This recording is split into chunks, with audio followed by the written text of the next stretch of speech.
বালিশে মাথা লাগায় একটু চিন্তা করিও, যখন বাতিটা নিভায়া দাও, নিজের রুমের দরজা আটকায় দাও, তখন রুমের মধ্যে তুমি ছাড়া কেউ নাই, অন্ধকারে তোমার হাতে মোবাইল, তুমি মোবাইল দেখা দেখা কত জেনা করো, চোখের জেনা, জবানের জেনা, অন্তরের জেনা, হাতের জেনা। তুমি যখন মোবাইলটা ছাইরা ঘুমে যাও, তোমার অন্তরে কি ভয় লাগে না যে ঘুমের মধ্যে যদি আজরাইল আসিয়া পড়ে উপায় কি হবে? গুনাহগারেরা 50 বছর লাগায় গুনাহ করেছো, বিশাল এক পাহাড় বানাইছো, গুনাহের পাহাড়, হাতের গুনাহ, জবানের গুনাহ, অন্তরের গুনাহ, কানের গুনাহ, চোখের গুনাহ। আল্লাহ বলে, বান্দা তুই যদি বড় রাত্রে ওযু বানাইয়া মোহাব্বতের নজরে একটা ডাক দাও, আল্লাহুম্মা গফিরলি যুনুবি, আমি 50 বছরের গুনাহ তোর এক ডাকে মাফ করে দিব। আমি কতটা মায়া লইয়া বসে আছি। সন্তান যখন চোখের পানি ছাড়িয়া মাকে বলে, আম্মু আর অন্যায় করব না, মা তখন বলে, তোরে মাফ করে দিলাম। সন্তানের কান্নায় যদি মা বাবার অন্তরে মায়া বাড়ে, আমার মাওলার কুদরতি অন্তরে কেন বান্দার প্রতি মায়া বাড়বে না? এক আল্লাহর বান্দা জীবন ভর শুধু গুনাহ গুনাহ করিয়া জীবনটা নষ্ট করে ফেলেছে। জীবনের শেষ ভাগে আইসা চিন্তায় পড়ে গেল, আরে এলাকার সবাই তোমার পেছনে খারাপ বলে, আমি মরিয়া গেলে তো গেলাম, কিন্তু আমার সন্তানের উপর অভিশাপ আসবে। এলাকার মানুষ আমার সন্তানরে ভালো জানবে না, আমার স্ত্রীকে ভালো জানবে না। না, এই অভিশাপ নিয়ে কবরে যাব না। চিন্তা কইরা ঘুমের বিছানা থেকে ঘুম আসে না। হঠাৎ মন খারাপ হয়ে গেল, ফজরের আজান হয়ে গেল। মসজিদে গিয়া ইমাম সাহেবকে বলি, ইমাম সাহেব আমি বড় খারাপ মানুষ, আপনারা জানেন সবাই, এখন আমার ভালো হওয়ার চিন্তা, আমি জীবনে কত মানুষের কল্লা ফালায় দিলাম, মায়ের কোল খালি করলাম, এখন এই অভিশাপ নিয়ে কবরে যেতে চাই না। মানুষ আমার সন্তানরে খারাপ বলবে, আমার আত্মীয় স্বজনকে খারাপ বলবে আমার কারণে। এবার ইমাম সাহেব বলে, আপনাকে পরামর্শ দিলাম, গভীর রাতে সব দরজা যখন বন্ধ, রহমতের দরজা খোলা, আপনি একটু আল্লাহর কাছে তওবার নিয়তে কান্না করবেন। আল্লাহর বান্দা পরামর্শ পাইয়া রাতের বেলা ঘরে চলে গেল, ঘুমায় না, ওযু বানাইয়া ঘরের অন্ধকার রুমের ভিতরে ভোর রাত্রে কান্না শুরু করেছে, ও আল্লাহ তুমি আমারে মাফ করে দাও, তোমার দেওয়া সূর্যের আলো আমি ভোগ করেছি কিন্তু তোমার শুকর আদায় করি নাই, তোমার দেওয়া বাতাস ভোগ করেছি তোমার শুকর আদায় করি নাই, তোমার দেওয়া নদীর মাছ খাইছি শুকর আদায় করি নাই, তোমার দেওয়া জমিনের ফসল খেয়েছি তোমার শুকর আদায় করি নাই। আজকে অনেক অনুতপ্ত হয়ে আসছি, আর গুনাহ করব না, হাতের গুনাহ করব না, জবানের গুনাহ করব না। আল্লাহর বান্দা এমন কান্না শুরু করেছে, গাইবি একটা আওয়াজ আসতেছে, গাইবি এক আওয়াজ, এই বান্দা কান্না করিস না, তোর নাম জাহান্নামীদের খাতায় লেখা, তুই কান্না করে লাভ নাই। আওয়াজটা কেমন যেন ঘরের সবাই শুনছে। বিবি এক সময় ডাক দিয়া কয়, ও স্বামী তুমি আওয়াজ শুনো নাই? তোমার নাম জাহান্নামীদের খাতায়, কান্না করে লাভ কি? স্ত্রীর এই কথা শুনিয়া গুনাহগার বান্দা বলে, বিবি বলো এই দরজা ছাড়া আর নতুন কোন দরওয়াজা আছে নাকি যেখানে গিয়া কান্না করলে ক্ষমা পাবো? স্ত্রী বলে, না আর কোন দরওয়াজা নাই।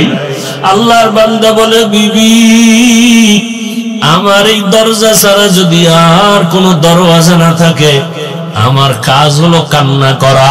জীবনে তো গুনাহ কম করি নাই, আড্ডা কম দেই নাই, এখন শুধু কান্নাই করে যাব। জাহান্নামের খাতায় নাম লেখা থাকলে থাক, কান্না বন্ধ করব না। এই বলিয়া যখন আবার কান্না শুরু করেছেন, কিছুক্ষণ কান্নার পরে আবার একটা আওয়াজ আসছে, ও বান্দা কান্না বন্ধ কর, তোর জীবনের সব গুনাহ মাফ করা হয়ে গেছে, তোর নামটা জান্নাতীদের খাতায় লেখা। আল্লাহর বান্দা কেমন যেন আরো কান্না বাড়ায় দিছে। বিবি ডাক দিয়া কয়, স্বামী তোমার নাম তো জান্নাতি খাতায় উঠে গেছে, আর কান্না করে লাভ কি? এবার আল্লাহর বান্দা বলে, বিবি আমি এতক্ষণ কান্না করছিলাম জাহান্নামের গরম আগুনের ভয়, আর এখন কান্না করতেছি, এতক্ষণ কান্নার পরে আমার বুঝ হয়ে গেছে, আরে আমার মাওলার কাছে কান্না বড় প্রিয় সম্পদ। এই জন্য আমি মাওলার মহাব্বত আরো যেন বেড়ে যায়, এই মহাব্বতে এখন কান্না করি। এতক্ষণ জাহান্নামের আযাবের ভয়ে কান্না করেছি, এখন আল্লাহর মুহাব্বতের জন্য কান্না করি। যত কানবো তত মুহাব্বত বাড়বে। বাচ্চা মা মা কয়ে যত কান্না করে, প্রথমে বাচ্চা আম্মু কয়ে ডাকে, মা সাড়া দেয় না, শুনে তারপর ডাকের সাড়া দেয় না। কেন? বাচ্চা যত বারবার ডাকবে তত মায়ের অন্তরে মায়া বাড়বে। বাচ্চা যত কান্নার আওয়াজ বাড়াবে মায়ের অন্তরে তত মায়া বাড়বে। মা চায় বাচ্চা বেশি বেশি কাঁদুক, আমারে ডাকুক। আমি যদি এক ডাকে সাড়া দেই তো পারি, কিন্তু বাচ্চা তো আর ডাকবে না। মা সন্তানের মা ডাকে বড় মজা পায়, এই জন্য বারবার ডাক শুনতে চায়। ওই বান্দা বান্দির থেকে 99 গুণ মায়া আমার আল্লাহর বেশি। আমার আল্লাহ চায় বান্দা তুই বারবার আমাকে আল্লাহ বলিয়া ডাক দিবি। সমস্ত জগতের জন্য নবী রহমত, নবী পুরাটাই রহমত। কেমন যেন জগৎ সমূহকে আল্লাহ রহমতের চাদর দিয়ে আবৃত করে দিলেন, কুদরতি আর প্র্যাকটিক্যাল রহমতের চাদর আমার রাসূল।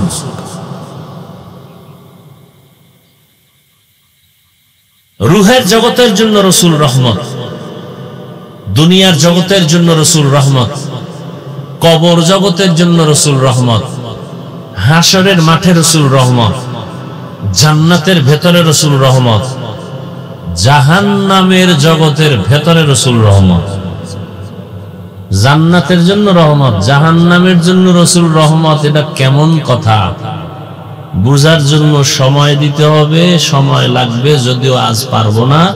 আমি শুধু এক জগতের জন্য 10-15 মিনিট কথা বলবো, শুধু দুনিয়ার জগতে, তাও এক সাইড নিয়ে। শুধু দুনিয়ার জগতের জন্য রাসূল কি রহমত?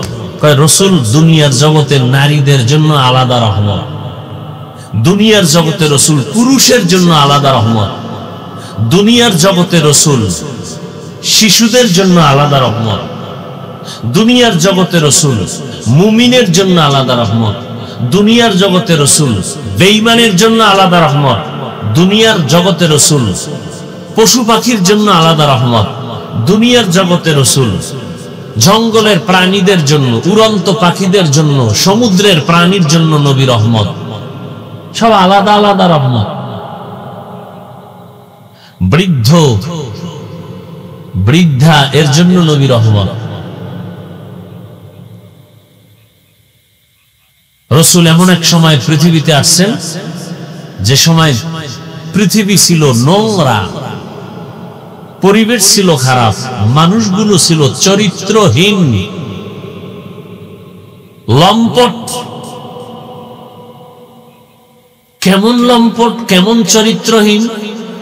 পৃথিবীতে ওই সময় তাদের মতো চরিত্রহীন পৃথিবীতে আর কোথাও ছিল না। মক্কার মানুষ যে এত খারাপ ছিল, কত খারাপ! বর্তমান আমাদের চোখের সামনে যেই পরিমাণ পরিবেশ খারাপ দেখি, যে মানুষ মারে মারে, আবার বুকের উপর উঠে লাফায়, আবার পাথর দিয়ে আঘাত করে, এর থেকে আরো খারাপ। বাবা নিজে কন্যা সন্তানকে জবাই করে, জ্যান্ত দাফন করে ফেলে, কন্যা পছন্দ করে।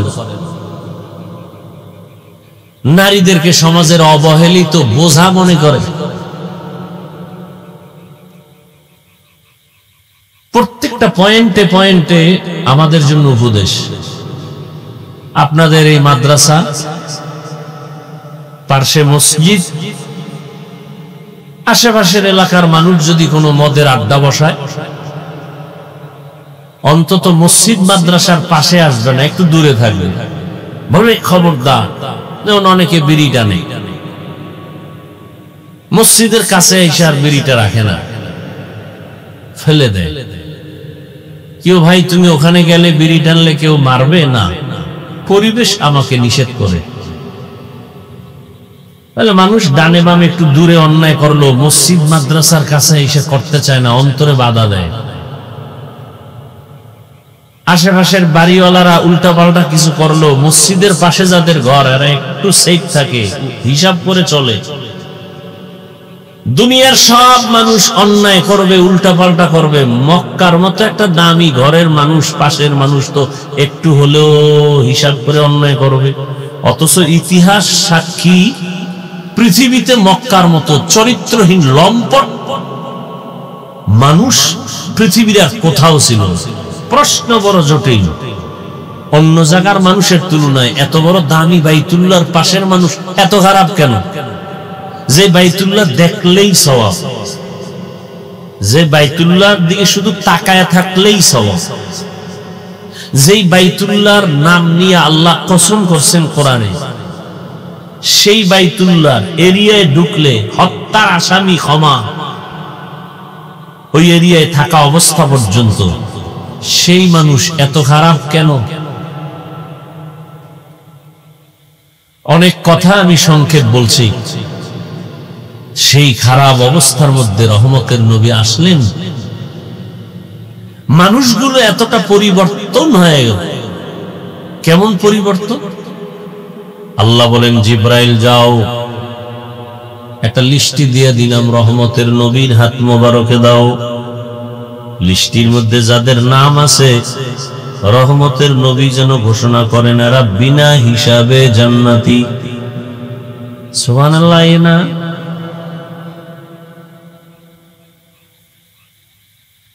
যেই মানুষগুলো এত খারাপ ছিল, আল্লাহ তাদেরকে দুনিয়াতে জিন্দা অবস্থায় জান্নাতের টিকিট পাঠিয়ে দিয়েছেন। কতজন?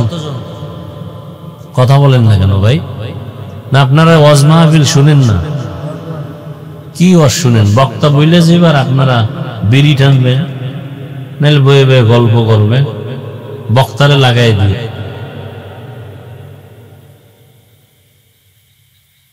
দশজন সাহাবার নামে ওপেন জান্নাতের টিকিট এসে হাজির। এ কথাটার কোনদিন আপনারা শুনছেন? তাহলে বলেন তো, প্রথম 10 জনার প্রথম কে? বলেন। দ্বিতীয় কে? কষ্ট হয় নামগুলো বলতে। তৃতীয় কে? চতুর্থ কে? আলী। আলী আপনার ছোট ভাই। সুন্দর করে নামগুলো বলবেন। এই যে কি বলবো, কথায় অন্যদিকে যায়। মুহররম মাস চলতেছে, কারবালার ঘটনা মসজিদের মাইকে বাজতেছে পুরো মাস। অথচ আমার দুঃখ লাগে, কারবালার ঘটনার মূল ব্যক্তিটার নাম পর্যন্ত সুন্দর করে বলতে পারে না। নাম হলো হোসাইন রাদিয়াল্লাহু আনহু। রাদিয়াল্লাহ তো পরে, হোসাইন নামটাও কইতে পারে না। হোসেন হোসেন হোসেন নাম কয়, হোসেন মানে ছোট ভাই। অন্যায় করলে দোষ নাই, আমি ধরায়া দেই কেন? আমার দোষ।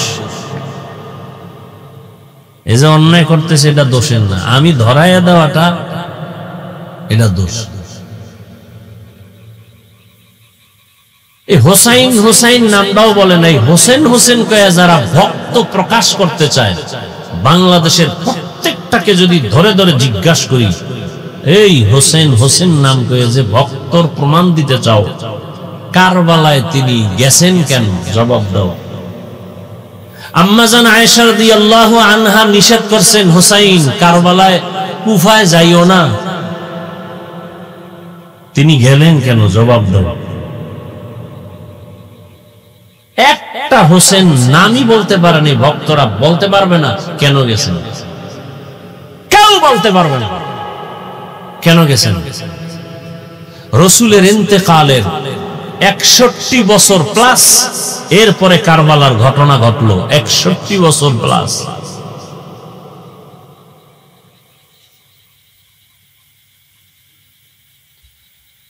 হোসাইন রাদিয়াল্লাহু তাআলা আনহুর বড় ভাইয়ের নাম কি বলেন? তিনিও তো শহীদ হয়েছেন।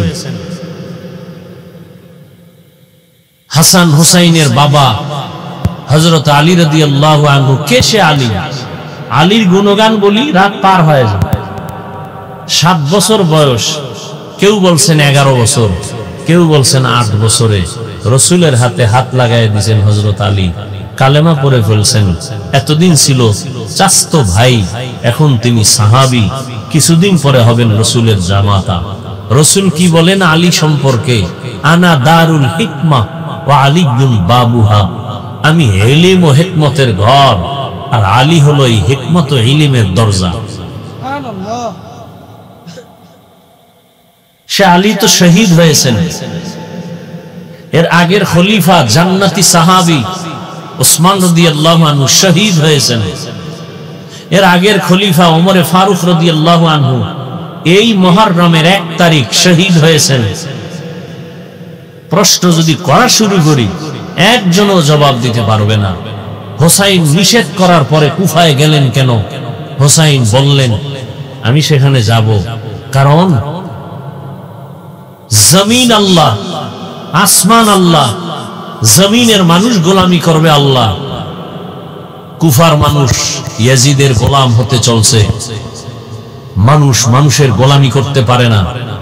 আমি সেখানে গিয়া ওই মানুষের গোলামির জিনজির শিকলকে ছিঁড়ে কুফার মানুষকে আল্লাহর গোলামে পরিণত করার জন্য যাব। গেলেন, যুদ্ধ চলছে, সন্তান একটা শহীদ, নামাজের টাইম হয়ে গেছে। হোসাইন রাদিয়াল্লাহু আনহু যুদ্ধ চলাকালীন নামাজ ছাড়েননি। এই হোসাইনের ভক্ত যারা, নামাজ কই তোমার? দাড়ি কই? টুপি কই? পাগড়ি কই? পৃথিবীতে হোসাইন রাদিয়াল্লাহু আনহুর ভক্ত, পৃথিবীতে শ্রেষ্ঠ ভক্ত আমরা টুপিওয়ালা দাড়িওয়ালারা। আর যারা হোসাইনের নাম ব্যবহার করে, নামাজ নাই, দাড়ি নাই, টুপি নেই, এরা শুধু মুখে বলে ভক্ত, অন্তরে এদের মহব্বত নাই। শুরুতেই কিন্তু আজকে ভালোবাসার কিছু কথা বলছি, অন্তরের ভালোবাসা। যুদ্ধ চলাকালীন নামাজ ছাড়েনি। রাসূল বলেন মুমিন আর বেঈমানের ব্যবধান নামাজ। বেঈমান নামাজ পড়ে না, মুমিন যারা নামাজ ছাড়ে না।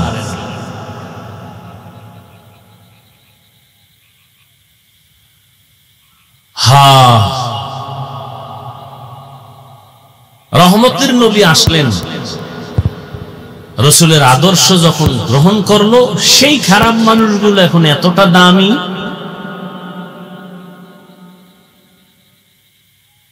যে আল্লাহ ডাইরেক্ট তাদের নামে জান্নাতের টিকিট পাঠিয়ে দিলেন। 10 জনের নামে ওপেন। কিন্তু এরপরে এরা সুসংবাদ পাইয়া তাদের হালাত কেমন হইছে?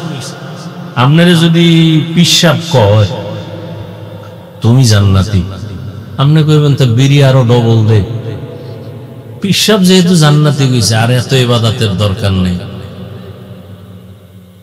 ওদিকে সাহাবাদের উপরে যখন সংবাদ এসে গেল, কান্নায় ভেঙে পড়লেন। আবু বকরের ইতিহাস, মৃত্যু পর্যন্ত কান্না, আল্লাহর আদালতে কি নিয়ে যাব। ওমরের ইতিহাস, মৃত্যু পর্যন্ত কান্না, আল্লাহর আদালতে কি নিয়ে যাব।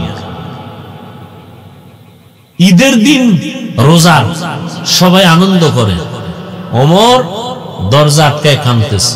আবু হুরায়রা প্রশ্ন করলেন, খলিফাতুল মুসলিমিন, আনন্দ বাদ দিয়া কাঁদেন কেন? আনন্দ তো ওই ব্যক্তি করবে যার টেনশন নেই। কথা, আপনার কিসের টেনশন? বলে রোজা রাখছি, কবুল হইল কিনা টেনশন। তারাবির নামাজ করছি, কবুল হইল কিনা টেনশন। জান্নাতের টিকিট না রেডি, কিসের টেনশন? যে আল্লাহ টিকিট দিয়েছেন, সে আল্লাহ যদি রাগ করে টিকিট ক্যান্সেল করেন, উপায় কি? আশেকে রাসূল তো তারা, গলায় ছুরি আসবে, দাড়ির মধ্যে অস্ত্র লাগবে না, এরা তো আশেকে রাসূল। ওমরকে জিজ্ঞাসা করেন নবীজি, ওমর আমাকে আপনি ভালোবাসেন? বলে হ্যাঁ। কি পরিমাণ? কি পরিমাণ ভালোবাসতে হবে? আপনার পরিবার, হ্যাঁ এর থেকে বেশি। আপনার জীবন থেকে বেশি? না না না না না। নবীজি বললেন, আপনি পূর্ণ মুমিন হতে পারেন, জীবন থেকেও বেশি আমাকে ভালোবাসতে হবে। রাসূল বলতে দেরি, ওমর বিদ্যুতের গতিতে বলে, আল্লাহর জাতের কসম, আমি আমার জীবন থেকে বেশি আপনাকে মহব্বত করি। নবীজি বললেন, আপনি এখন কামেল মুমিন হয়ে গেলেন। নবীজি বলেন, আকাশে তাকায় দেখো, অগণিত তারকা, গণনা করা যায় না। আমার ওমরের আমল তারকার থেকেও বেশি, গণনা করা যায় না। সেই ওমর ঈদের দিন কান্না করে, তারাবি কবুল হইল কিনা টেনশন, কোরআন খতম করেছি কবুল হইল কিনা টেনশন। আর আপনি সারা জিন্দেগিতে কোরআন শরীফ ধরেনি না, আপনার টেনশনই নেই।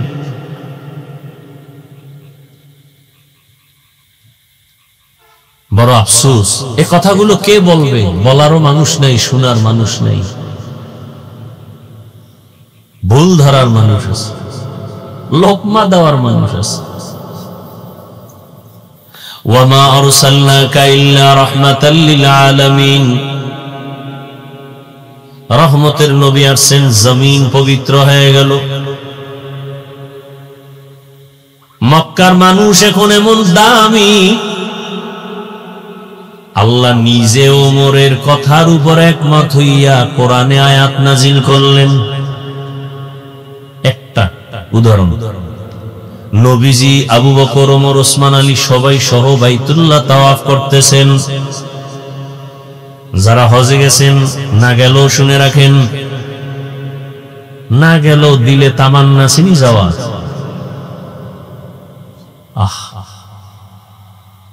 আল্লাহ সবাইকে কবুল করেন। রহমতের নবী বাইতুল্লাহ তাওয়াফ করলেন। তাওয়াফ করার পরে 7টা চক্কর দিয়া 2 রাকাত নামাজ পড়তে হয়, তাওয়াফের নামাজ ওয়াজিব। নবী তাওয়াফ করলেন, কিন্তু নামাজ যে পড়বেন কোথায় পড়বেন? রহমতের নবী বললেই তো হয়ে যায়, রবের সাথে তার ডাইরেক্ট কানেকশন। কিন্তু নবী আর পর সাহাবাদের পরামর্শ সারা সিদ্ধান্ত নেন না।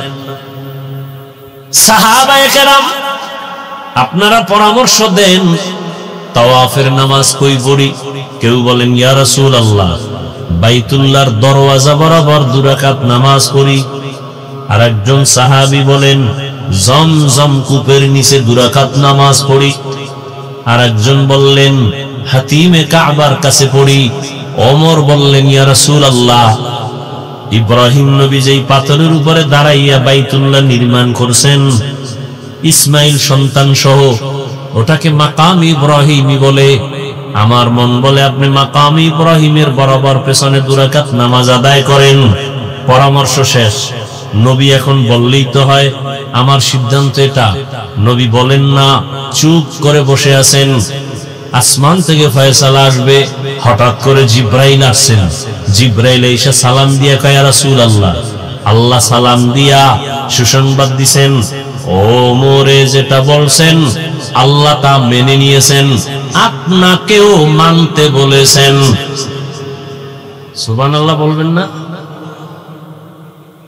সেই ওমর ঈদের দিন কান্না করে, আল্লাহর কাছে কি নিয়ে যাব? একটু চিন্তা করেন, জান্নাতের টিকিট রেডি। তাদের যদি এই হালাত হয়, আপনার আমার নামাজ নাই, রোজা নাই, তেলাওয়াত নাই, জিকির নাই, সুন্নত নাই, দরুদ শরীফ নাই, কি নিয়ে যাবেন আল্লাহর কাছে? আফসোসও নাই। এ বয়ানের পরই রাস্তায় বিড়ি টানবে। ফজর পরে নাই আশেকে রাসূল, জহুর পরে নাই আশেকে রাসূল, মাগরিব পরে নাই, এশা পরে নাই আশেকে রাসূল। ঘরে গিয়া জেনা করবে, জেনা। মোবাইল হাতে নিয়ে সারা রাত চোখের জেনা, জবানের জেনা, কানের জেনা, হাতের জেনা। মোবাইলে শুধু জেনা চলবে, সারা রাত ঘরে ঘরে, রুমে রুমে জেনা। রাগ করতেছেন? আরে মেয়ে, আমরা এই কথাগুলো আপনাদের না শুনাইলে শোনাবে না তো কেউ। দেখেন না আজকে ঢাকা বিমান দুর্ঘটনা, উত্তরার কি হালাত। কিসের বাহাদুরি করেন? এই উপরের দিকে দেখেন, আবার আহেনে পড়েনি। একটু ভাবেন তো 1 মিনিট। বিমান কই, স্কুল কই? ওরা জীবনে কোনোদিন স্বপ্নে কল্পনা করছে এই দুর্ঘটনা? ছোট ছোট বাচ্চাগুলো কোচিং করতেছিল, কই মা কই সন্তান, কান্না। কেউ লাশের অস্তিত্বই পায় না, কেউ চেহারাও চিনে না। আমি উত্তরে জুমা পড়াই, আমার প্রিয় একজন বন্ধু, আমি একটু আগে খোঁজ নিলাম, মা আসছে, মনে হয় আপনারা দেখছেন মিডিয়ায়, মা আসছে বাচ্চা নিতে, মা মরে গেছে, বাচ্চা বেঁচে আছে। কিসের বাহাদুরি করেন? বাসা পর্যন্ত যাওয়ার গ্যারান্টি নেই, আগামীকাল সকালবেলা ঘুম থেকে উঠবেন গ্যারান্টি আছে? কিসের বাহাদুরি করেন? এক তো কবরে গিয়া জুতার বাড়ি, ভালো কিছু নিয়ে যাইতে পারলেন না, মানুষ যে আপনার জন্য একটু প্রশংসা করবে এরকম একটা ভালো ছেলে অত রেখে যাইতে পারলেন না। এমন একটা ছেলে রেখে যাইতেছেন, নিজেও অন্যায় করে আরো এলাকার আরো 10টারে অন্যায়কারী বানায়। চরিত্র এত খারাপ, মুরব্বীর চোখে চোখ দিয়ে কথা বলে, আলেমের সামনে বেয়াদবিমূলক কথা বলে। একটা ভালো ভদ্র ছেলে তো রেখে যেতে পারলেন না, আল্লাহর কাছে কি নিয়ে যাবেন আর এই মানুষের কাছে কি রেখে গেলেন? না ওই পারে শান্তি, না এই পারে শান্তি।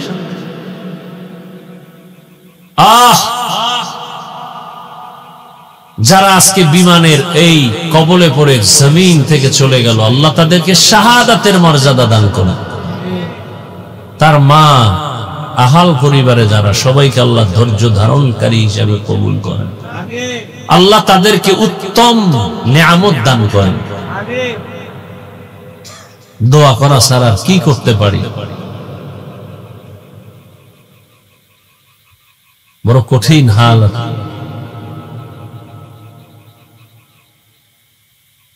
রহমতের নবী আসছেন, নবী দুনিয়ার জগতের জন্য রহমত। এমন 63 বছরের হায়াতের মাত্র 23 বছরের প্রেসক্রিপশন। কারণ রসুল 40 বছর পর্যন্ত কোনোদিন কালেমার কথা বলেন নাই, রোজার কথা বলেন নাই, তেলাওয়াতের কথা বলেন নাই, জিকিরের কথা বলেন নাই, দান সৎকার কথা বলেন নাই। নবী 40 বছরে কোনো আওয়াজ নেই, সবার সাথে ভালোবাসা তৈরি করে, নবীরে দেয় গালি, নবী দেয় হাসি। নবীর বড় বড় দুশমনরা নবীর ব্যবহারে মুগ্ধ। 40-এর পরে আল্লাহর বিধান চলে আসলো, দাওয়াত শুরু হয়ে গেল। এমন এক প্রেসক্রিপশন আল্লাহ তৈরি করে দিলেন, এমন এক প্রেসক্রিপশন, কিয়ামত পর্যন্ত যারা এই প্রেসক্রিপশন ফলো করে চলবে, নবী চ্যালেঞ্জ দিয়ে গেছেন, আমি চলে গেলাম, 2 জিনিস রেখে গেলাম, চ্যালেঞ্জ দিয়ে গেলাম, যদি ধরিয়া রাখো ঈমানও যাবে না, সম্মানও যাবে না। 2 জিনিস রেখে গেলাম, আল্লাহর কোরআন আর আমি রাসূলের আদর্শ সুন্নাত। আপনাদের থেকে একটু সংক্ষেপে জিজ্ঞাসা করে জানতে চাই, নবীজির রেখে যাওয়া সুন্নাত আদর্শ, এটা মানবে কারা? হিন্দুরা, ইহুদি, খ্রিস্টান? আপনারা বলুন তো, রাসূলের রেখে যাওয়া সেই আদর্শ মানবে কারা? বলেন, কোন দেশের মুসলমান? শুধু আপনাদের এই নবীনগর বা এই বাঙ্গুরা বা, হ্যাঁ, আপনি মানেন না কেন? হ্যাঁ, একটা সমস্যা হতে পারে কি, নবীজির আদর্শ মানতে গেলে ভাল লাগে না, এর থেকে আরো সুন্দর আদর্শ আছে, তাহলে আপনি মানবেন না। সে আপনি কেন, আমি মানবো না। কেউ যদি এখানে দাঁড়ায় বলেন, এই হাফিজ ভাই বহু ওয়াজ জীবনে করছেন, আজকে আমগো ওয়াজ শুনেন, কি রাসূলের আদর্শ থেকে আরো সুন্দর আদর্শ আছে শেখ মুজিবুর রহমানের ভেতরে। আমি আল্লাহকে সাক্ষী রেখে বলছি, আমি রাসূলেরটা বাদ দিয়া শেখ সাহেবেরটা নিব, যদি প্রমাণ দিতে পারেন রাসূলের থেকে শেখ সাহেবের আদর্শ ভালো। কেউ যদি বলেন, হাফিজ ভাই জিয়াউর রহমান সাহেবেরটা আরো ভালো রাসূলের থেকে, আমি রাসূলেরটা বাদ দিয়া তারটা নিব, বলার মতো বুকে শক্তি আছে?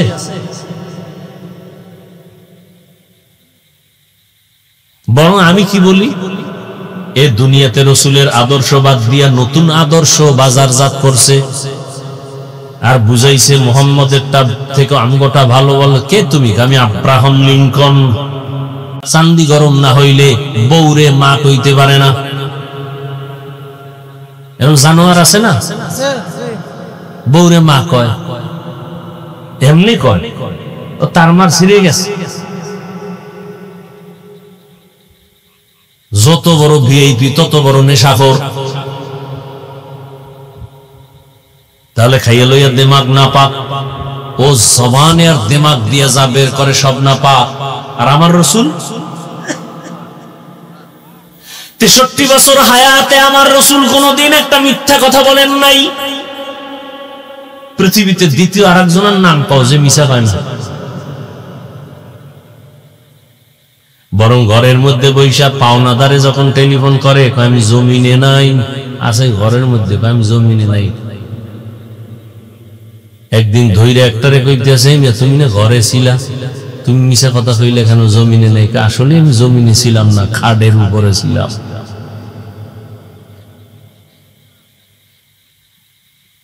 রহমতের নবী জীবনে একটা মিথ্যা কথা বলেন নাই, কোনদিন ভুলেও কাউকে একটা গালি দেন নাই।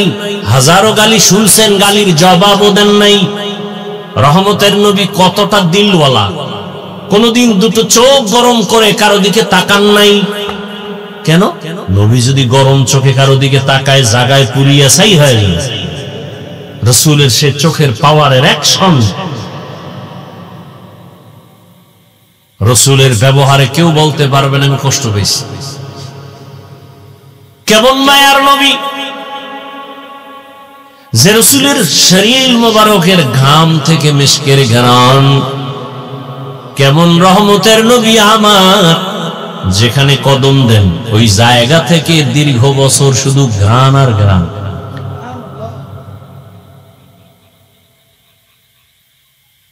কেমন মায়ার মায়া, কেমন দয়ার মায়া।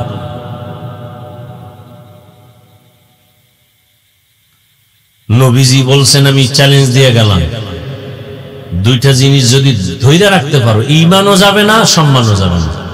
১৫০০ বছর পর একটু নজর ঘুরাইয়া দেখেন তো, মহামারী করোনা, স্কুল বন্ধ, কলেজ বন্ধ, চাকরি বন্ধ, ফ্যাক্টরি বন্ধ, দোকান বন্ধ, গাড়ি বন্ধ, করোনা আর করোনা, বাবার করোনা, ছেলে কাছে যায় না, শিক্ষিত কুলাঙ্গারের বাচ্চা মাস্ক লাগাইছে ৩টা, ট্রিপল মাস্ক লাগায় বসে আছে, বাবার কাছে যায় না, করোনা মরণের ভয়।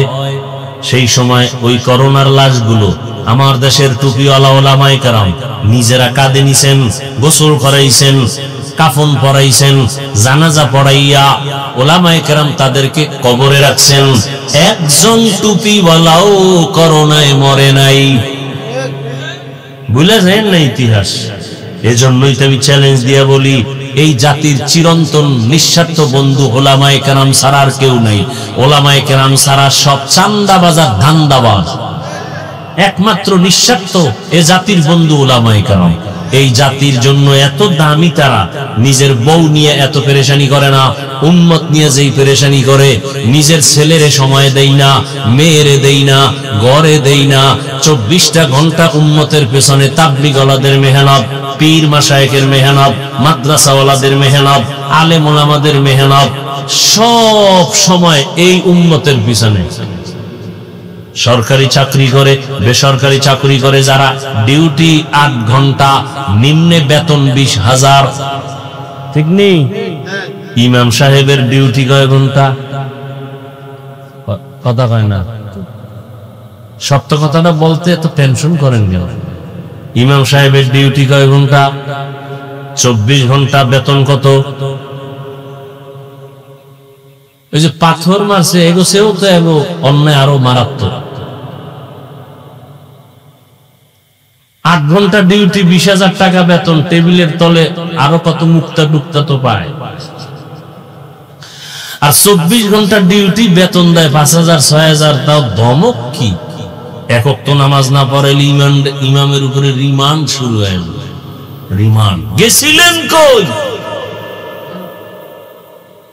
এরকম বেয়াদব আছে না নাই? আল্লাহ হেদায়েত দান করুন।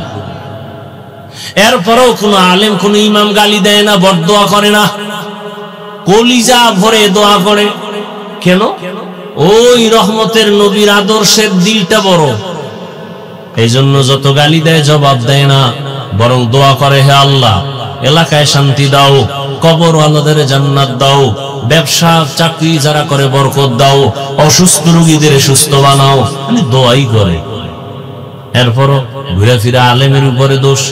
আলেম ভালো না, ভালো না বলতে বলতে বলতে বলতে বলতে বলতে শেষ পর্যন্ত নিজের অস্তিত্ব শেষ।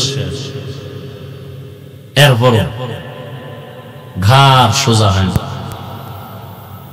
রহমতের নবীর আদর্শ, নবী বলেন ধরে রাখো, ঈমান যাবে না, সম্মানও যাবে না। চেয়ারম্যানের চেয়ারের মেয়াদ শেষ, এমপি সাহেবের মেয়াদ শেষ, রাসূলের আদর্শওয়ালাদের চেয়ারের কোনো মেয়াদই নেই। আছে কি আমাকে চেয়ারের কোনো মেয়াদ আছে?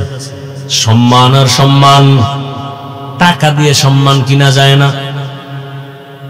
অতএব আমি বলবো বাবা, সারা রাত বয়ান শুনে কি লাভ হবে যদি ফজরের নামাজ ঠিক মতো না হয়? রহমতের নবী বলেন, এ উম্মত, এশার নামাজ পড়ে যদি ঘুমাও, আবার ঘুম থেকে উঠিয়া যদি ফজরের নামাজ আদায় করো, ঘুমাইয়া যে সময় কাটাইছো ওই সময়টাও ইবাদতে লেখা হবে।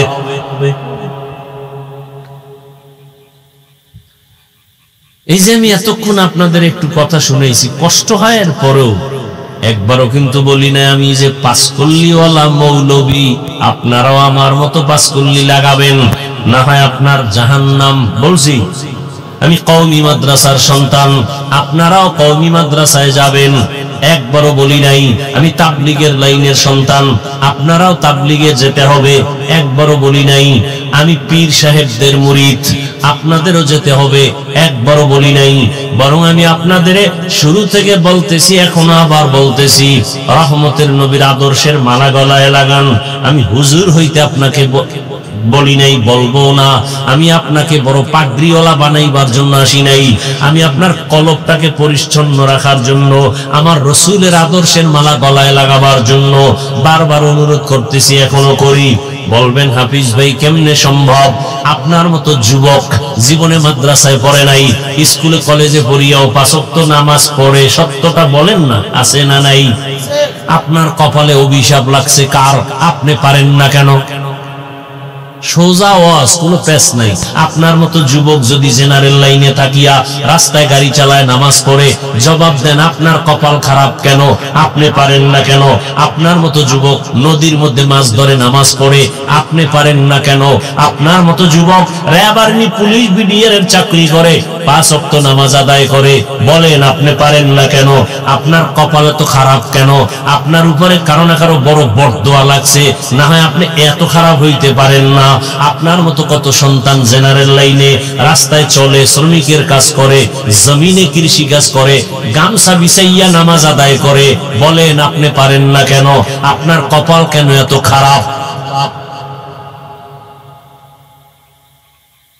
সহজ কথা, হুজুর টুজুর হওয়ার দরকার নাই। আমার এই কথাগুলোর জবাব দেন।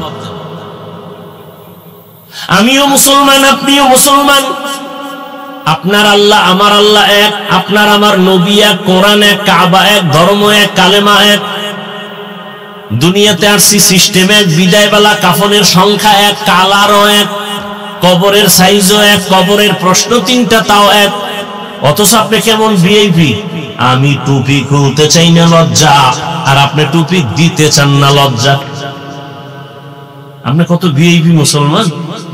আমি দাড়ি কাটতে চাই না লজ্জা পাই, আর আপনি কেমন ভিআইপি মুসলমান যে দাড়ি রাখতে চান না লজ্জা পান? আপনাকে দাড়ির জন্য কত বয়ান দিতে হয়, এরপরও রাখতে চান না। নামাজের জন্য কত বয়ান দিতে হয়, নামাজ পড়তে চান না। তাহলে আপনি কোন লাইনের মুসলমান, আমি কোন লাইনের মুসলমান? আসলে কি আমি ভুলে আছি নাকি আপনারা ভুলে আছেন? হিসাবটা তাড়াতাড়ি মিলায় নেন, আগামীকাল এই টাইমে বেঁচে থাকার গ্যারান্টি নাই। আরে মনের শখ মিটায় গুনাহ তো কম করেন নাই। মনে চাইছে, শখ লাগছে পার্কে যাবেন, দৌড়। মনে শখ লাগছে মাইয়া নিয়ে আড্ডা দিবেন, দিছেন। মনে শখ লাগছে নামাজে যাবেন না, যান নাই। মনে শখ লাগছে দাড়ি কাটবো, কেটে ফেলেছেন। আর কত শখ, এখনো কি শখ মিটে নাই? আর কত বছর দাড়ি কাটলে শখ মিটবে? আর কত বছর মাইয়ার চরিত্র নষ্ট করলে শখ মিটবে? আর কত বছর পার্কে পার্কে গুন্ডামি করলে মনের ঝাল মিটবে? এরপরে তওবা করবেন, হায়াতের বাকি কত বড়। ও পর্দার আড়ালের মা বোনেরা, আপনার মতো কত মা কত বোন এই অঞ্চলে আছে, এখনো পাঁচ ওয়াক্ত নামাজ পড়ে, স্বামীর মাল হেফাজত করে, মোবাইলে সময় নষ্ট করে না। নাই? বাকি আম্মা জানেরা বলেন আপনারা কেন পারেন না? কপাল কেন এত খারাপ? আল্লাহর আদালতে কি নিয়ে যাবেন? রহমতের নবী উম্মতি উম্মতি করে জীবন কাটাইলেন, কিয়ামতের ময়দানে উম্মতের জন্য কান্না করবেন, আর সে উম্মতের অন্তরে কোনো দরদি নাই। ও যুবক বাবা, মনের জাল মিটায় তো গুনাহ কম করলেন না? বাবার কাছে গিয়ে একটা টাকা দাও মোবাইল কিনবো, দেয় না, বাবারে মেরে ফেলায়। মায়ের কাছে টাকা চায়, না দিলে মায়ের উপরে গালি, কত ঝগড়া, কত বেয়াদবি। রসুলের আদর্শ ছাড়াই জমিনে শান্তি আসবে না, যতই চালাকি করেন। ইসলাম ছাড়াই জমিনে শান্তি আসবে না। শিয়ালের হাতে মুরগি আমানত দিয়া আমানত থাকে না, শিয়ালে সব ধ্বংস করে। দুর্নীতিবাজ, চান্দাবাজ আর ধান্দাবাজ যারা চরিত্রহীনের কাছে যদি মাদ্রাসা মসজিদের চাবি দেন, জাতির ভাগ্য নির্ণয়ের চাবি দিয়ে দেন, জীবনে জাতির কপাল খুলবে না, জীবনে খুলবে না, অশান্তি বাড়তেই থাকবে। আহা, একটা কুকুর আর একটা কুকুরের এই পরিমাণ আক্রমণ করে না, একটা মানুষ হইয়া কেমনে মানুষের এভাবে মারে? রসুলের আদর্শ যদি থাকতে এমনটা হওয়ার কোন সুযোগ ছিল না। রসুলের আদর্শ কত সুন্দর। এই কোরবানির সময় যে গরু জবাই দাও, নবীজির আদর্শ কত সফট।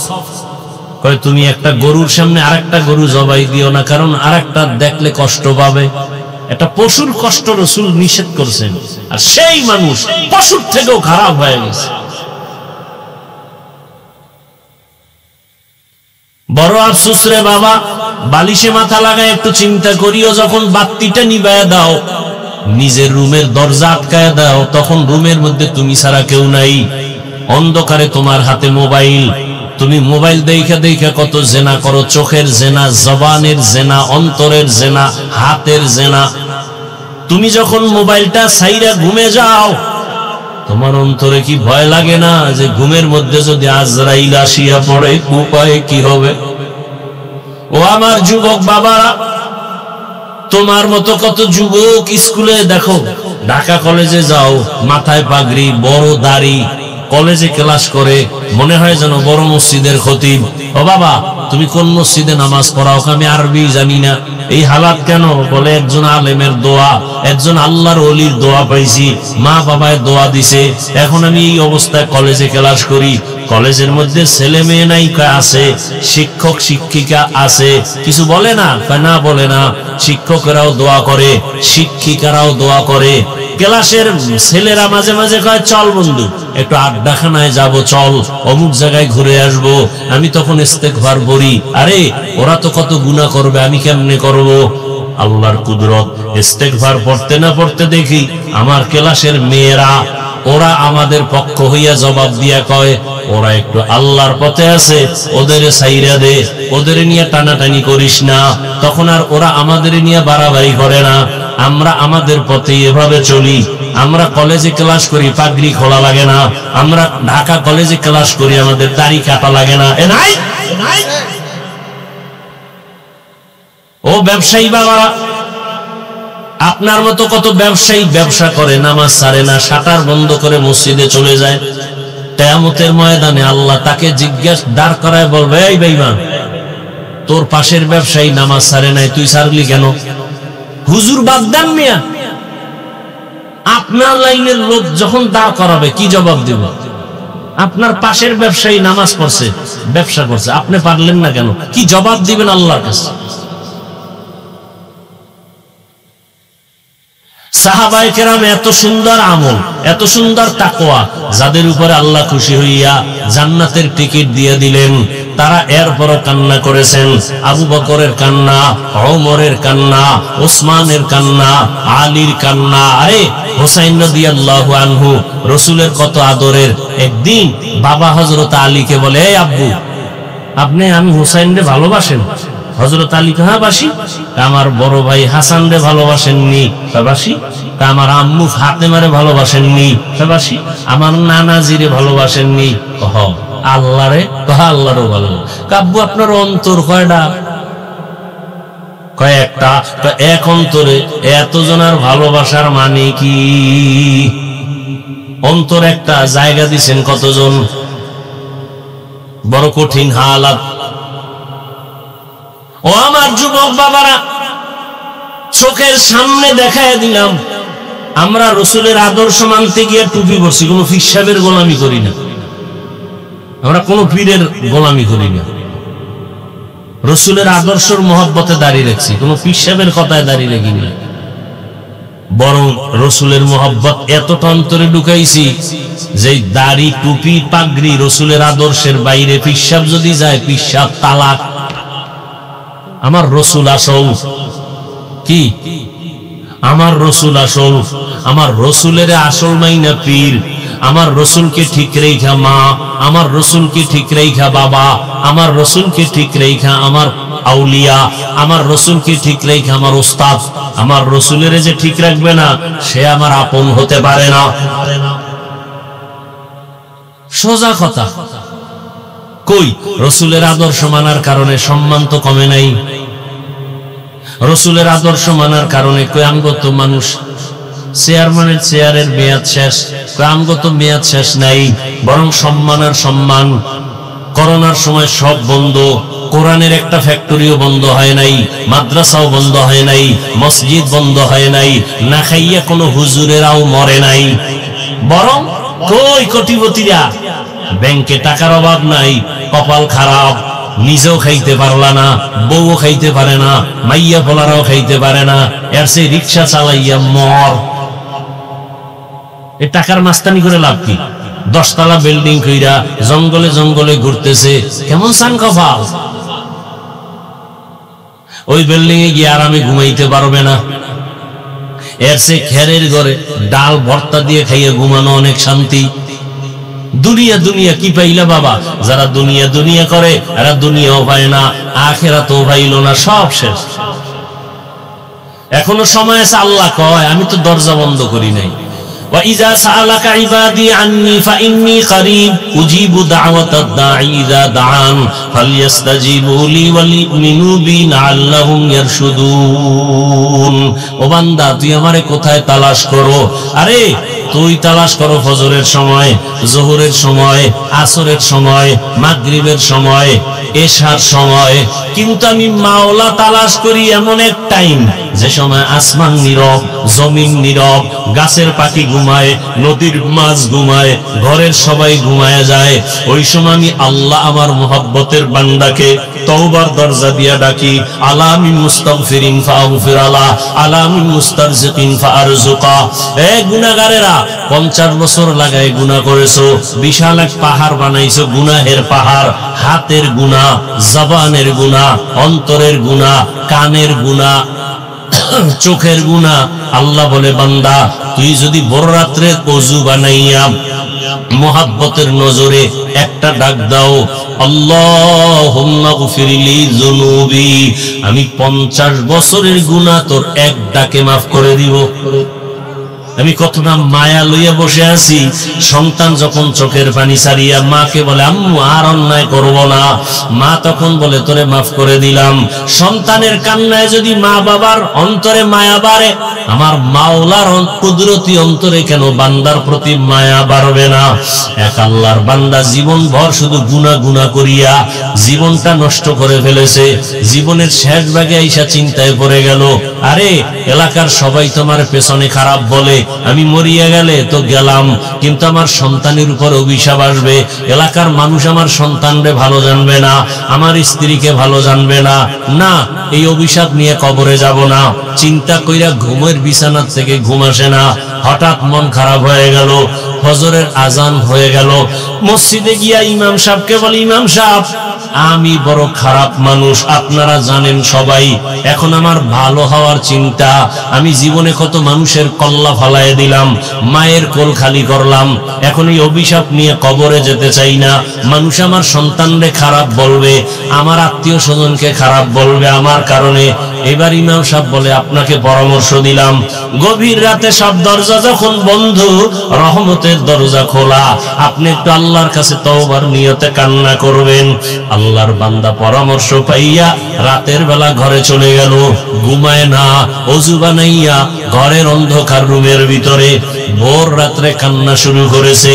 ও আল্লাহ, তুমি আমারে মাফ করে দাও, তোমার দেওয়া সূর্যের আলো আমি ভোগ করেছি কিন্তু তোমার শুকর আদায় করি নাই, তোমার দেওয়া বাতাস ভোগ করেছি, তোমার শুকর আদায় করি নাই, তোমার দেওয়া নদীর মাছ খাইছি, শুকর আদায় করি নাই, তোমার দেওয়া জমিনের ফসল খেয়েছি, তোমার শুকর আদায় করি নাই। আজকে অনেক অনুতপ্ত হয়ে আসছি, আর গুনাহ করব না, হাতের গুনাহ করব না, জবানের গুনাহ করব না। আল্লাহর বান্দা এমন কান্না শুরু করেছে, গাইবি একটা আওয়াজ আসতেছে, গাইবি এক আওয়াজ, এই বান্দা কান্না করিস না, তোর নাম জাহান্নামীদের খাতায় লেখা, তুই কান্না করে লাভ নাই। আওয়াজটা কেমন যেন ঘরের সবাই শুনছে। বিবি এক সময় ডাক দিয়া কয়, ও স্বামী, তুমি আওয়াজ শুনো নাই? তোমার নাম জাহান্নামীদের খাতায়, কান্না করে লাভ কি? স্ত্রীর এই কথা শুনিয়া গুনাহগার বান্দা বলে, বিবি বলো, এই দরজা ছাড়া আর নতুন কোন দরওয়াজা আছে নাকি যেখানে গিয়া কান্না করলে ক্ষমা পাবো? স্ত্রী বলে, না, আর কোন দরওয়াজা নাই। আল্লাহর বান্দা বলে, বিবি, আমার এই দরজা ছাড়া যদি আর কোন দরওয়াজা না থাকে, আমার কাজ হলো কান্না করা। জীবনে তো গুনাহ কম করি নাই, আড্ডা কম দেই নাই, এখন শুধু কান্নাই করে যাব। জাহান্নামের খাতায় নাম লেখা থাকলে থাক, কান্না বন্ধ করব না। এই বলিয়া যখন আবার কান্না শুরু করেছেন, কিছুক্ষণ কান্নার পরে আবার একটা আওয়াজ আসছে, ও বান্দা কান্না বন্ধ কর, তোর জীবনের সব গুনাহ মাফ করা হয়ে গেছে, তোর নামটা জান্নাতীদের খাতায় লেখা। আল্লাহর বান্দা কেমন যেন আরো কান্না বাড়ায় দিছে। বিবি ডাক দিয়া কয়, স্বামী, তোমার নাম তো জান্নাতি খাতায় উঠে গেছে, আর কান্না করে লাভ কি? এবার আল্লাহর বান্দা বলে, বিবি, আমি এতক্ষণ কান্না করছিলাম জাহান্নামের গরম আগুনের ভয়, আর এখন কান্না করতেছি, এতক্ষণ কান্নার পরে আমার বুঝ হয়ে গেছে, আরে আমার মাওলার কাছে কান্না বড় প্রিয় সম্পদ। এই জন্য আমি মাওলার মহাব্বত আরো যেন বেড়ে যায়, এই মহাব্বতে এখন কান্না করি। এতক্ষণ জাহান্নামের আযাবের ভয় কান্না করেছি, এখন আল্লাহর মহাব্বতের জন্য কান্না করি। যত কানবো তত মহাব্বত বাড়বে। বাচ্চা মা মা কয়ে যত কান্না করে, প্রথমে বাচ্চা আম্মু কয়ে ডাকে, মা সাড়া দেয় না, শুনে তারপর ডাকের সাড়া দেয় না। কেন? বাচ্চা যত বারবার ডাকবে তত মায়ের অন্তরে মায়া বাড়বে। বাচ্চা যত কান্নার আওয়াজ বাড়াবে, মায়ের অন্তরে তত মায়া বাড়বে। মা চায় বাচ্চা বেশি বেশি কাঁদুক, আমারে ডাকুক। আমি যদি এক ডাকে সাড়া দেই তো পারি, কিন্তু বাচ্চা তো আর ডাকবে না। মা সন্তানের মা ডাকে বড় মজা পায়, এই জন্য বারবার ডাক শুনতে চায়। ওই বান্দা বান্দির থেকে 99 গুণ মায়া আমার আল্লাহর বেশি। আমার আল্লাহ চায়, বান্দা তুই বারবার আমাকে আল্লাহ বলিয়া ডাক দিবি। আমি এজন্য বারবার চাই তুই ডাক দে। মাঝে মাঝে তুই কাঁদো না, ডাকো না, আমি মুসিবত দেই। রে বান্দা, মুসিবতে পড়লে তো একটু আমাকে ডাকবি। আমার তো ছেলে নাই যে আমাকে আব্বা বলে ডাকবে, আমার তো মেয়ে নাই যে আমাকে বাবা বলে সম্বোধন করবে, আমার তো স্ত্রী নাই আমাকে স্বামী বলে সম্বোধন করবে। বরং আমি বড় আদর করে বানাইছি মানুষ। আমি মানুষ বানাইয়া মানুষের যুবক বাবারাও তওবা করো, আর জীবনে নামাজ ছাড়বা না, দাড়ি কাটবা না, বেপরদায় চলবা না, মা বাবার সাথে বেয়াদবি করবা না, শিক্ষকের দোয়া নিয়া, উলামায়ে কেরামের পরামর্শ নিয়া, নবীর আদর্শ মেনে জীবন চালাইবা। আল্লাহ আমাদের সবাইকে খাঁটি তওবাওয়ালা জীবন দান করেন, তওবার উপরে মজবুত হইয়া চলার মতো তৌফিক দান করেন, আমিন। আলহামদুলিল্লাহি রাব্বিল আলামিন, ওয়াসসালাতু ওয়াসসালামু আলা সাইয়্যিদিল আমবিয়াই ওয়াল মুরসালিন ওয়া আলা আলিহি ওয়া আসহাবিহি আজমাইন। ইয়া আরহামার রাহিমিন, ইয়া আরহামার রাহিমিন, ইয়া আরহামার রাহিমিন। رب ارحمهما كما ربياني صغيرا اللهم إنك عفو كريم تحب العفو فاعف عنا اللهم إنا نسألك رضاك والجنة ونعوذ بك من سخطك والنار ও দয়ার মালিক আমরা গুনার বোঝা নিয়ে আপনার দরওয়াজায় হাজির তওবার নিয়ত করেছি আর গুনাহ করব না নামাজ ছাড়ব না দাড়ি কাটব না বেপরদায় চলব না মা বাবার সাথে বেয়াদবি করব না উলামায়ে কেরামের পরামর্শ নিয়া নবীজির আদর্শ মেনে চলব আমাদের তওবা কবুল করে নেন গুনাহ মুক্ত জীবন দান করেন আয় আল্লাহ মাহফিল কবুল করে নেন মাদ্রাসা কবুল করে নেন মসজিদ কবুল করে নেন এলাকাবাসীকে কবুল করে নেন দান সদকা যারা করেছে কবুল করে নেন ঘরে ঘরে শান্তি দান করেন সারা দুনিয়াবাসীকে মাফ করে দেন মুসলমানকে হেফাজত করেন আয় আল্লাহ জালেমের জুলুম থেকে হেফাজত করেন বাংলাদেশ শান্তির দেশ বানায় দেন জুলুম থেকে হেফাজত করেন বাতিলের মোকাবেলায় বিজয় দান করেন বাতিলকে বাতিলের দ্বারা দমন করে দেন আয় আল্লাহ মা বোনদের আবেদা পর্দাওয়ালা বানায় দেন সন্তানগুলো নেককার বানায় দেন ঘরে ঘরে সুন্নতের বাতি জ্বালায় দেন নবীজির রওজা মুবারকে গিয়া সালাম দেওয়ার তৌফিক দান করেন বাইতুল্লাহর গিলাফ ধরে লাব্বাইক বলার তৌফিক দান করেন আয় আল্লাহ প্রত্যেকের সন্তানকে দিনদার বানায় দেন লেখাপড়া যারা করে পরীক্ষার্থী কামিয়াবি দান করেন আয় আল্লাহ যারা মেহেরবানি করে প্রত্যেকটা সন্তানকে মা বাবার বাধ্যগত বানায় দেন ছাত্রগুলোকে শিক্ষকের বাধ্যগত বানায় দেন আয় আল্লাহ সবার কামাই রুজি ব্যবসায় হালাল ভাবে বরকত বাড়ায় দেন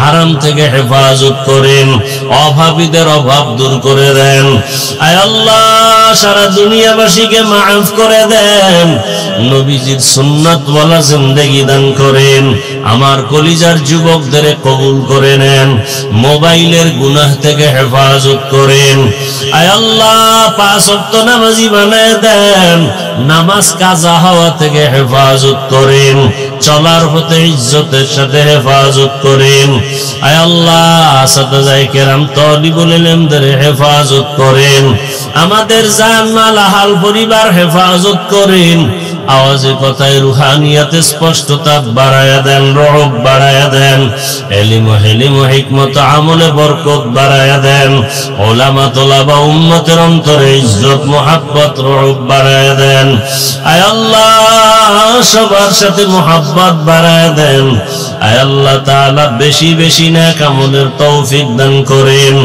আয় আল্লাহ আমরা যারা হাত তুলেছি জানি না কারা ইয়তীম বাবা নাই মা হারা অসহায় মেহেরবানি করে সবার কবর জান্নাত বানায়া দেন যারা বেঁচে আছেন হায়াত বাড়ায়া দেন অসুস্থ যারা সুস্থ করে দেন আল্লাহ আয় আল্লাহ ঢাকার শহরে বিমান দুর্ঘটনায় যারা দুনিয়া থেকে নিঃশেষ হয়ে গেল আয় আল্লাহ তাদেরকে শাহাদাতের মর্যাদা দান করেন জান্নাতের উঁচু মাকাম দান করেন তার মা বাবা হাল পরিবারে যারা আছে সবাইকে সাবিরিনদের অন্তর্ভুক্ত করে দেন পরিবারে এই সন্তানগুলো যারা হারাইলো এর বিনিময়ে উত্তম নিয়ামত দান করেন আয় আল্লাহ সবাইকে উত্তম নিয়ামত দান করেন উত্তম নিয়ামত দান করেন আয় আল্লাহ আমার কলিজার প্রত্যেকটা যুবকের দিনদার বানায়া দেন পাঁচ ওয়াক্ত নামাজি বানায়া দেন নামাজ কাজা হওয়া থেকে হেফাজত করেন নবীজি সাহাবায়ে কেরামদের আদর্শওয়ালা আমাদের বানায়া দেন গুনাহের প্রতি ঘৃণা জমায়া দেন নারীদের ফিতনা খেদমতের ফিতনা থেকে হেফাজত করেন আয় আল্লাহ আমাদের হায়াতে বরকত বাড়ায় দেন আম্বিয়ায়ে কেরাম সাহাবায়ে কেরাম শুহাদায়ে কেরাম আউলিয়ায়ে কেরাম আসাদায়ে কেরামদের মাকাম জান্নাতে উঁচু বানায় দেন আয় আল্লাহ চলার পথে ইজ্জতের সাথে হেফাজত করেন আয় আল্লাহ দিলের নেক আশা পুরায় দেন অভাব দূর করে দেন আল্লাহ, পরমুখাপেক্ষির থেকে হেফাজত করেন, ঋণের বোঝা মাথায় কুদরতের দ্বারা ঋণ আদায়ের ব্যবস্থা করে দেন। আয় আল্লাহ, যারা ঋণ দাতা তাদের অন্তরে মায়া মুহাব্বত বাড়াইয়া দেন, নবীজির মুহাব্বতে আমাদের দোয়া মুনাজাত কবুল করে নেন। হাসবুনাল্লাহু ওয়া নি'মাল ওয়াকিল, নি'মাল মাওলা ওয়া নি'মান নাসির। ওয়া সাল্লাল্লাহু তাআলা